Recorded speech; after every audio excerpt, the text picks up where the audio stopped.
क्या आपको भी लगता है कि जब से आपने इन्वेस्टमेंट शुरू किया है मार्केट बस नीचे ही जा रहा है? पिछले लगभग 7-8 महीनों से फॉरेन इन्वेस्टर्स यानी FIIs कंटिन्यूअसली मार्केट में बड़े सेलर्स रहे हैं। कई मिड कैप और स्मॉल कैप स्टॉक्स अपने पीक से 15 से 20% तक गिर चुके हैं और लोगों के SIP रिटर्न्स काफी कम हो गए हैं। कुछ लोगों के पोर्टफोलियोज तो रेड में भी चले गए हैं। ऐसे में हर रिटेल इन्वेस्टर के दिमाग में एक ही सवाल चल रहा है, क्या इंडिया अब इन्वेस्ट करने लायक नहीं रहा? क्या ये सबसे खराब समय है?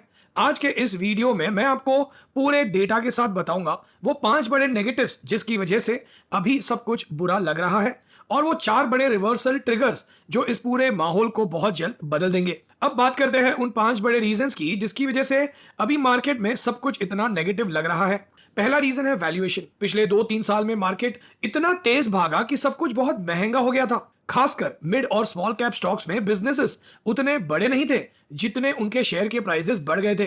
Global research firm morning star India की रिपोर्ट के मुताबिक फॉरेन इन्वेस्टर्स इंडिया से भाग नहीं रहे हैं, बस उन्हें यहाँ के हाई वैल्यूएशन से थोड़ा डिस्कंफर्ट था। अब मार्केट इसी महंगाई को ठीक कर रहा है और प्राइसेस सही लेवल पर आ रहे हैं। दूसरा रीजन है लिक्विडिटी यानी मार्केट में कैश की कमी। इसको ना घर के बजट से समझते हैं। मान लो घर में कोई इमरजेंसी खर्चा आ जाए और पापा सबकी पॉकेट मनी कट कर दे। अब बड़ा भाई अपनी सेविंग से संभल जाएगा पर छोटे भाई का रोज का खर्चा रुक जाएगा। रियूटर्स और RBI के डेटा के मुताबिक अभी इंडियन बैंकिंग सिस्टम में 65,000 करोड़ से ज्यादा की कैश की कमी चल रही है। एक तरफ फॉरेन इन्वेस्टर्स पैसा निकाल रहे हैं और दूसरी तरफ RBI रुपये को बचाने के लिए सारा कैश मार्केट से खींच रहा है। इससे बड़ी कंपनीज तो अपनी सेविंग्स के दम पर संभल गई है पर छोटी कंपनीज का बिजनेस लोन रुक गया है। तीसरा बड़ा पॉइंट है अर्निंग्स यानी कंपनीज का प्रॉफिट। अगर हम NSE के क्वार्टरली रिजल्ट्स का डेटा ट्रैक करें तो एक साफ चीज दिखती है। मार्केट में जो थोड़ी बहुत ग्रोथ दिख रही है वो सिर्फ कुछ गिनी चुनी बड़ी हैवी वेट कंपनीज की वजह से ही है। बाकी जो मैक्सिमम मिड कैप और स्मॉल कैप कंपनीज है उनके प्रॉफिट्स उतने अच्छे नहीं आ रहे हैं जितनी उम्मीद थी। जब कमाई कम होगी तो शेयर प्राइसेस नीचे गिरेंगे ही। चौथा बड़ा फैक्टर है पॉलिसी, रेगुलेशंस और IPOs। हाल ही में जो कैपिटल गेन टैक्स के रूल्स बदले हैं और अलग अलग सेक्टर्स पर सेबी और RBI के जो नए स्ट्रिक्ट रूल्स आए हैं उससे इन्वेस्टर्स थोड़े डर गए हैं। इसके साथ ही प्राइम डेटाबेस का डेटा बताता है कि मार्केट में इतने सारे नए IPOs आ गए हैं कि उन्होंने मार्केट का बहुत सारा कैश एब्जॉर्ब कर लिया है। जब मार्केट में नए शेयर्स की सप्लाई ज्यादा हो जाती है और खरीदने वाले कम तो प्राइसेस नीचे आने लगते हैं। और पांचवा सबसे बड़ा रीजन है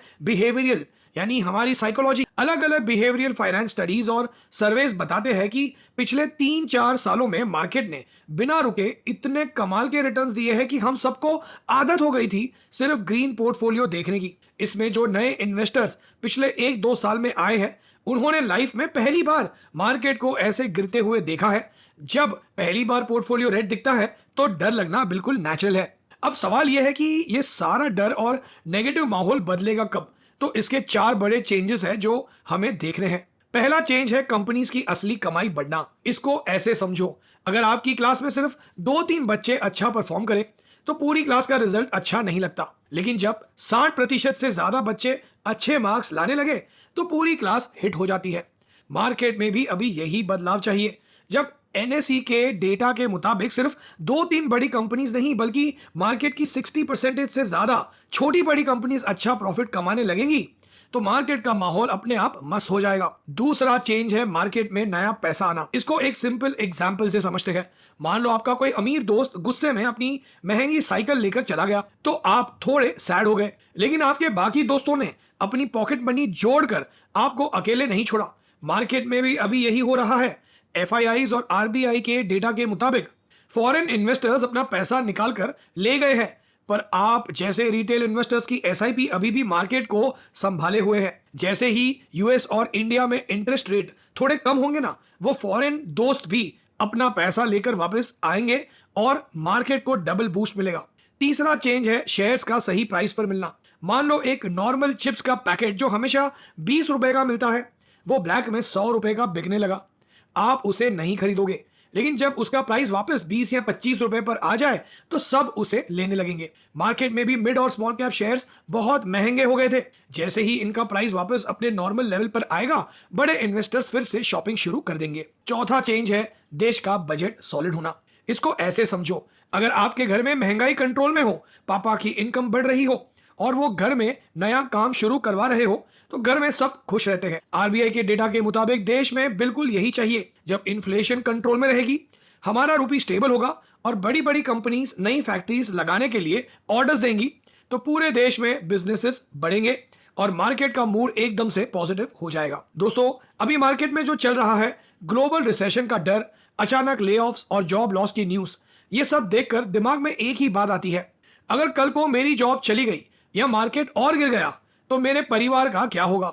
ऐसे अनस्टेबल माहौल में सिर्फ रैंडमली कहीं भी पैसा इन्वेस्ट कर देना काफी नहीं है। आपको चाहिए एक solid bullet proof personal financial plan. As a certified financial planner, personal finance coach and ex banker, मैं लोगों को इसी डर से निकलने में हेल्प करता हूं। चाहे आपका गोल अर्ली रिटायरमेंट यानी फायर, या हो बच्चों की हायर एजुकेशन, उनकी मैरिज, अपना ड्रीम होम खरीदना, या फिर फैमिली के साथ इंटरनेशनल वेकेशंस, एक सही प्लान आपको हर सिचुएशन के लिए रेडी रखता है, ताकि बाहर चाहे रिसेशन आए या मार्केट क्रैश, आपकी फैमिली हमेशा सेफ रहे। अगर आप भी अपने गोल्स के लिए एक कस्टमाइज्ड फाइनेंशियल प्लान बनाना चाहते हैं, तो अभी स्क्रीन पर दिए गए नंबर पर व्हाट्सएप करें। आप नीचे वीडियो डिस्क्रिप्शन या पिन कमेंट में जाकर भी मुझे कांटेक्ट कर सकते हैं। एक छोटा सा स्टेप आपके पूरे फ्यूचर को सिक्योर कर सकता है। अब बात करते हैं सबसे इंपॉर्टेंट पार्ट की, यानी आपको अभी अपने पैसे के साथ क्या करना चाहिए। मैंने इसको 3 तरह के इन्वेस्टर्स के लिए एकदम सिंपल रूल्स में डिवाइड किया है। पहला है हमारे न्यू इन्वेस्टर्स, जिन्होंने हाल ही में इन्वेस्टमेंट शुरू किया है। आपके लिए एक ही रूल है, अपनी चल रही एसआईपीज को गलती से भी मत रोकना। उल्टा, अगर आपके पास थोड़ा एक्स्ट्रा पैसा है तो उसमें से 20 to 25% पैसा अलग से बैंक अकाउंट में सेव करके रखो, जिसे हम ड्राई पाउडर यानी इमरजेंसी फंड बोलते हैं। जब भी मार्केट में बड़ी गिरावट आए, इस पैसे से थोड़ा और खरीद लो। साथ ही हर 6 महीने में चेक करो कि आपका पैसा इक्विटी और डेट में सही बैलेंस में है या नहीं। दूसरे है इंटरमीडिएट इन्वेस्टर, जो पिछले 3-4 साल से इन्वेस्ट कर रहे हैं। आपको अभी अपना सारा पैसा एक साथ मार्केट में नहीं डालना है। एक सिंपल स्ट्रेटेजी फॉलो करो, अपना पैसा डेट फंड्स में रखो और वहां से धीरे धीरे करके इक्विटी में ट्रांसफर करते रहो। जैसे ही मार्केट का प्राइस सस्ता हो, इक्विटी का हिस्सा थोड़ा बढ़ा दो और जब मार्केट बहुत महंगा लगे तो डेट में शिफ्ट हो जाओ। इससे आपका रिटर्न हमेशा स्टेबल रहेगा। तीसरे है वो इन्वेस्टर्स जो अपने गोल के काफी पास है, यानी जिनको अगले 1-2 साल में रिटायरमेंट, बच्चों की शादी या घर के लिए पैसे निकालने हैं। आपके लिए सबसे सेफ रूल है, मार्केट के उतार चढ़ाव से बिल्कुल भी दूर हो जाओ। अपने पैसे को इक्विटी से निकालकर सेफ जगह जैसे शॉर्ट ड्यूरेशन फंड्स में डाल दो। इस समय थोड़े से ज्यादा रिटर्न्स के चक्कर में रिस्क लेना आपके पूरे प्लान को बिगाड़ सकता है। सेफ रहो और अपने गोल्स को सिक्योर करो। ये सब तो एक जनरल डिस्कशन है, पर कोई भी बड़ा स्टेप लेने से पहले अपने पर्सनल फाइनेंशियल प्लानर से कंसल्ट जरूर कर लेना। अब बात करते हैं कि अगर मार्केट आगे भी गिरा या वापस ऊपर भागा तो कौन से सेक्टर्स चलेंगे। सिनेरियो 1, अगर नेगेटिव आगे भी चली तो आपको सेफ खेलना है। ऐसे में बड़ी और कैश रिच कंपनीज जैसे यूटिलिटीज, बिजली पानी देने वाली, इंश्योरेंस और एफएमसीजीज, रोजमर्रा की सामान बेचने वाली सेफ रहती है।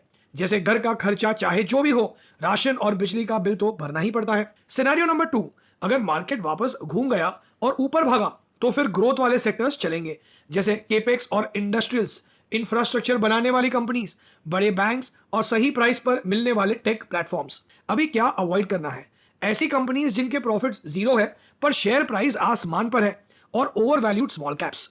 इन क्विक रिस्क रूल्स को फॉलो कीजिए। Number 1, max size rule. किसी भी एक स्टॉक में अपने पूरे पोर्टफोलियो का 5% से ज्यादा पैसा मत लगाओ। Number 2, rebalance rule. अगर इक्विटी 20% से ज्यादा बढ़ या घट जाए तो उसे बेचकर वापस डेट और इक्विटी का बैलेंस सही करो। Number 3, buy range.